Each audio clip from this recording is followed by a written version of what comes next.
राज्य की सरकार और खासकर मुख्यमंत्री जी पहले दावा करते थे कि बिहार में तनाव नहीं है। अब किस तरह से तनाव राज्य के दो बड़े प्रमुख शहर में सासाराम और बिहार शरीफ, वो मुख्यमंत्री जी का गृह जिला है, अब किस रूप में तनाव वहां हुआ है। ऐसा नहीं कि कोई अचानक से कोई घटना हो गई जिसकी जानकारी प्रशासन को नहीं थी। रामनवमी के अवसर पे हर साल जुलूस लोग निकालते ही है, सबको मालूम था, प्रशासन के लोगों को मालूम था। उसके बावजूद कुछ छिटपुट घटना हुई। ऐसी घटना के बाद परिणति होती है तनाव के रूप में। इस आशंका को ध्यान में रखते हुए प्रशासन के लोगों को अलर्ट होना चाहिए था, लेकिन प्रशासन के लोगों के अलर्ट समय पर नहीं होने के चलते समाज में तनाव हुआ है। उनकी विफलता के चलते, उनकी कर्तव्यहीनता के चलते, उनकी लापरवाही के चलते दोनों जगह इस तरह की स्थिति बनी है। हम वहां के लोगों से और बाकी जगह के लोगों से भी आग्रह करते हैं, अपील करते हैं कि लोग अफवाह में न आए, तनाव समाज में न रहे, यह ठीक नहीं है। वो इतना काम भी बिहार सरकार नहीं कर सकती है कि वहां कोई कार्यक्रम ठीक से हो पाए, सुरक्षा नहीं दे सकती है।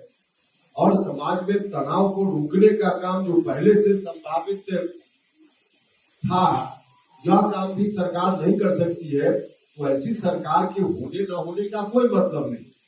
गृह मंत्री अमित शाह का कार्यक्रम सासाराम और नवादा में है। आपको पता है कि रामनवमी के बाद जो है कई प्रदेशों में, चाहे गुजरात हो, बंगाल हो, महाराष्ट्र हो, उत्तर प्रदेश हो और बिहार में भी कल दो जिले में जो है बिहार शरीफ और सासाराम में खबर आई कि जो है कुछ लोगों ने जो है एक तरह से जो है वो उपद्रव का काम किया और इसको लेकर के 144 जो है सासाराम में लगा दिया गया है और वहां पर कल अमित शाह का कार्यक्रम होना था। इसको लेकर आज उपेंद्र कुशवाहा जो है सरकार को टारगेट करते हैं और नीतीश कुमार को कहते हैं कि आपकी जो सरकार है वो चलने लायक नहीं है और आप जो है ऐसे भी उनको दिलचस्पी ही नहीं है सरकार चलाने में। लेकिन अगर आप पूरा प्रकरण देखिएगा तो महाराष्ट्र में जो है वो संभाजी नगर औरंगाबाद में ये घटना हुई, वहाँ पर भी जो जुलूस निकला उसके बाद जो हंगामा हुआ। उसके बाद आप बंगाल चले जाइए तो बंगाल में सबसे ज़्यादा गिरफ्तारी हुई है और जो मोदी जी का गृह राज्य रहा है गुजरात, वहाँ पे भी 28 लोगों की गिरफ्तारी हुई है। लेकिन इस पूरे प्रकरण को जो है अमित शाह की यात्रा से जोड़ करके देखा जा रहा है और उपेंद्र कुशवाहा ने हमला भी किया। होता क्यों है ये?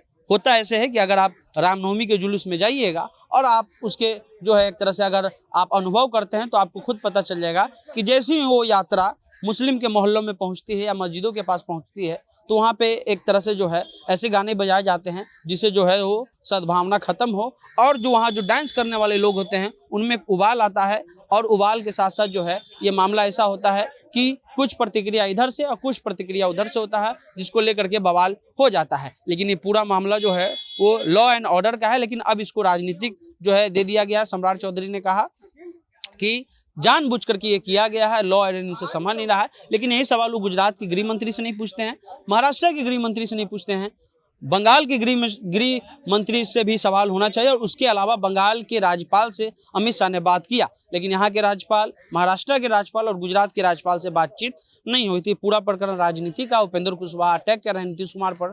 आप खुद सुन लीजिए, जनता जंक्शन आप देख रहे हैं। राज्य की सरकार और खासकर मुख्यमंत्री जी पहले दावा करते थे कि बिहार में तनाव नहीं है।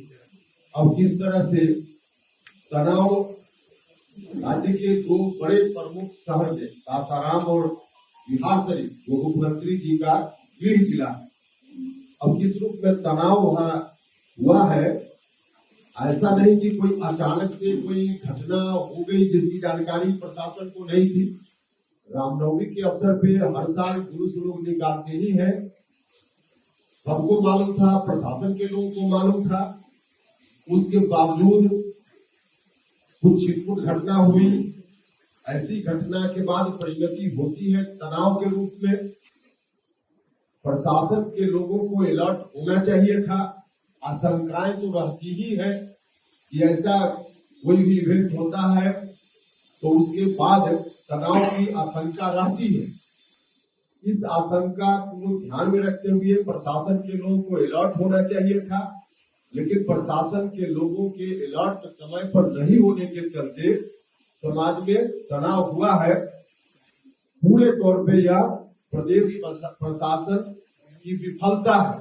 उनकी विफलता के चलते, उनकी कर्तव्यहीनता के चलते, उनकी लापरवाही के चलते दोनों जगह इस तरह की स्थिति बनी है। हम वहां के लोगों से और बाकी जगह के लोगों से भी आग्रह करते हैं, अपील करते हैं कि लोग अफवाह में न आए, तनाव समाज में न रहे, यह ठीक नहीं है। लोग उत्तेजित न हो, शांति से काम ले, संयम से काम ले। तनाव का वातावरण ठीक नहीं है, यह हम आम लोगों से अपील करते हैं। वहां कार्यक्रम एक जगह तो सासाराम में कार्यक्रम गृह मंत्री जी का भी होना था 2 अप्रैल को, आज ही जाने वाले थे। पता नहीं अभी मुझको अब खबर पक्की है कि नहीं पक्की है। आप ही लोगों के माध्यम से खबर हमने देखी है कि सासाराम का कार्यक्रम शायद उनका स्थगित हुआ। वो इतना काम भी बिहार सरकार नहीं कर सकती है कि वहाँ कोई कार्यक्रम ठीक से हो पाए, सुरक्षा नहीं दे सकती है। और समाज में तनाव को रोकने का काम जो पहले से संभावित था, यह काम भी सरकार नहीं कर सकती है। तो ऐसी सरकार के होने न होने का कोई मतलब नहीं, बिल्कुल औचित्यहीन सरकार है। हर तरह से मुख्यमंत्री जी ने इस सरकार में अपनी साख खो दी है। अब ऐसी परिस्थिति में हम जितना दिन है मुख्यमंत्री जी उनसे आग्रह करना चाहते हैं कि जितना दिन है उतना दिन तो आप चलाइए जरा ठीक से। अब खुद ही इनकी रुचि नहीं है मुख्यमंत्री जी की प्रशासनिक कार्यों, यह तो साफ साफ दिखता है। एक बार नहीं कई बार इनकी कोई रुचि नहीं है प्रशासनिक काम में। बोलते भी रहते हैं हमने बहुत किया बहुत किया, और कितना भी कोई कर ले तो आगे काम बंद थोड़े हो जाता है। बहुत कर किया यह कहने के पीछे उनके चेहरा का जो भाव होता है कि अब आगे हम कुछ नहीं कर पाएंगे। अब आगे नहीं कर पाएंगे ठीक है, जनता समय पर अपना चुन लेगी, लेकिन अभी जब तक संवैधानिक दायित्व तो है आपके ऊपर, संवैधानिक कुर्सी पर आप बैठे हुए हैं, तब तक जनता को परेशानी से तो बचाइए। तो यह मुख्यमंत्री जी से आग्रह है, अपील है, और बिहार भर के लोगों से आग्रह है कि सब लोग मिलकर ऐसी स्थिति में शांति का माहौल बनाए रखे, संयम बनाए रखे। यही मुख्य रूप से आज बात करनी थी। बाकी आपका कोई सवाल होगा तो जवाब।